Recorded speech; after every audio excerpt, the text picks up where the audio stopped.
В этот раз наше путешествие по России было на автомобиле. Отправной точкой служил Санкт-Петербург, а конечной — Ясная Поляна, дом-музей Льва Толстого. Вот такое у нас творится. Мы выехали в 11 часов. Здесь каких-то гребаных 320 километров. Мы едем. Одна остановка на заправку. Все, трындец. Еще 3 часа пишет ехать.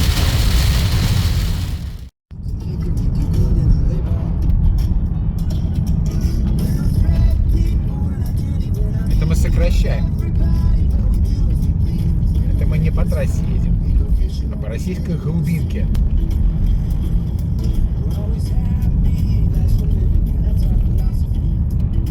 Нормально, будет хорошо.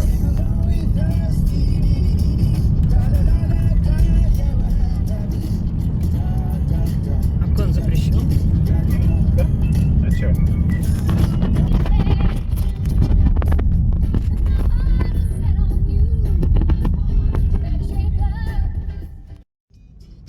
На пути мы запланировали 4 остановки: Тверь, Тула, Ржев и Старая Русса. Обычно мы рассказываем о достопримечательностях, которые расположены в городах. Но тут по дороге нам не могло не броситься в глаза несколько вещей. Это, во-первых, сами дороги. А во-вторых, нет, не дураки, хотя и их хватает, особенно на дорогах, а состояние тех населенных пунктов, через которые шел наш путь.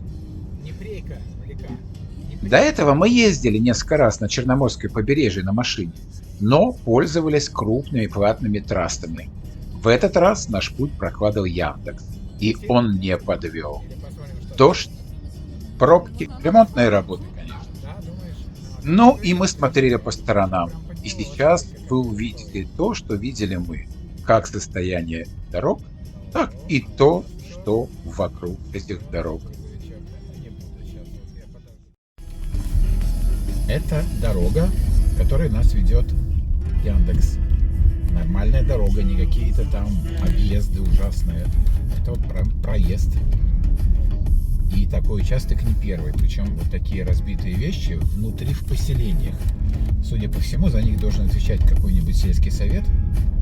А они не очень этим озадачиваются. Но зато смотрите, какой у нас вид впереди. Обалденный. Не знаю название конкретно этого озера, но это все сеть озер, которая прямо из Селигера тянется. Чистая гладь. Народ ездит в Селигер прямо непосредственно туда. А вот здесь вот то же самое, все красиво. Смотрите, какая прекрасная погода. Мы в поселении Свапуща. Это вершина Селигера, цепи озер, которые тянутся до сюда. Я долго думал, снимать или не снимать, потому что мы 3-й день дороги. И вот смотрите, вот это заброшка, причем еще в неплохом виде, просто вот заколотили окна, и люди уехали, умерли, не знаю. Вот там вот дальше заброшка более основательная. Вот там вот еще дальше видна крыша, там еще хуже. Ну, наверное, в каждой деревенечке такое есть. При этом, смотрите, вот на другой стороне. Смотрите, как все благоустроено. То есть, видите, у человека вот новый дом. Не знаю, сделал это городское поселение, сельское поселение построили. Видите, какие тут прям обалденные дома. И вот рядом вот эти. Повторю, если это было бы единичное явление, наверное бы, ну да, ну бывает, ну что-то случилось. Мы проезжали села, проезжали какие-то поселения вдоль дороги. Мы не съезжали никуда, особенно специально ища это, где прямо стояли ряды вот таких домов, упавших, заброшенных, сгоревших.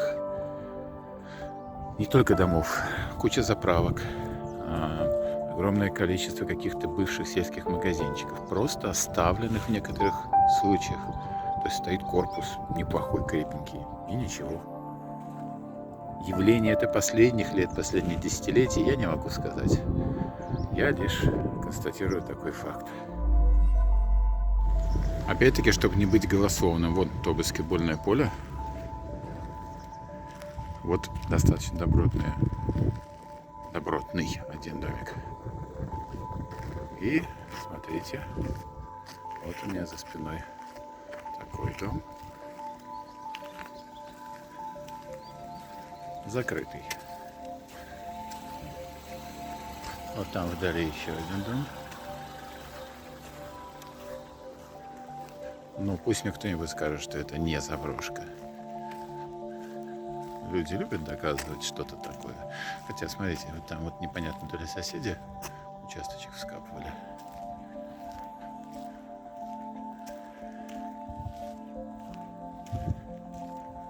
Центральная улица 22. Никто не хочет участочек купить.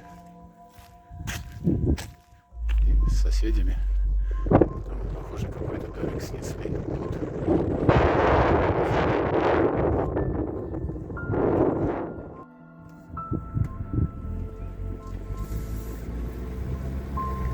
Это деревня Васильки.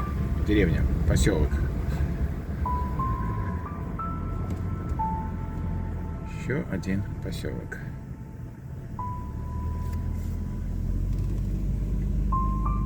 Вот тут живут.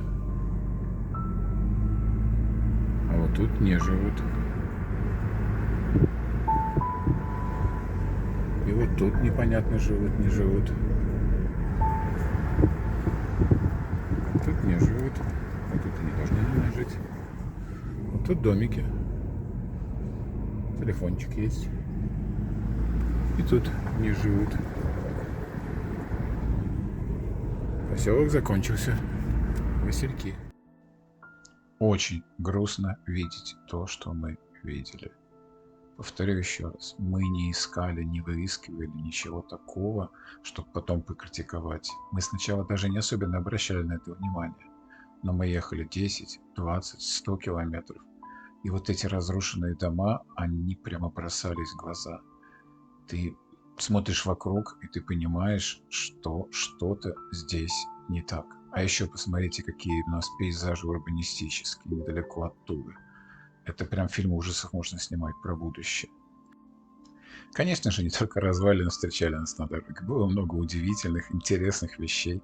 Какие-то непонятные строения, какие-то вручную сделанные навороты на существующем.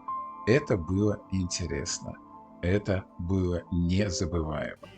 И буквально несколько слов вот про этого веселого дядечку. Многие современники, наверное, уже не знают, кто это такой, а мы-то помним. И так хорошо помним, что памятники Владимиру Ильичу Ленину до сих пор занимают места, сердца и площади практически каждого города, каждого поселка, каждой большой деревни, через которую мы проезжали.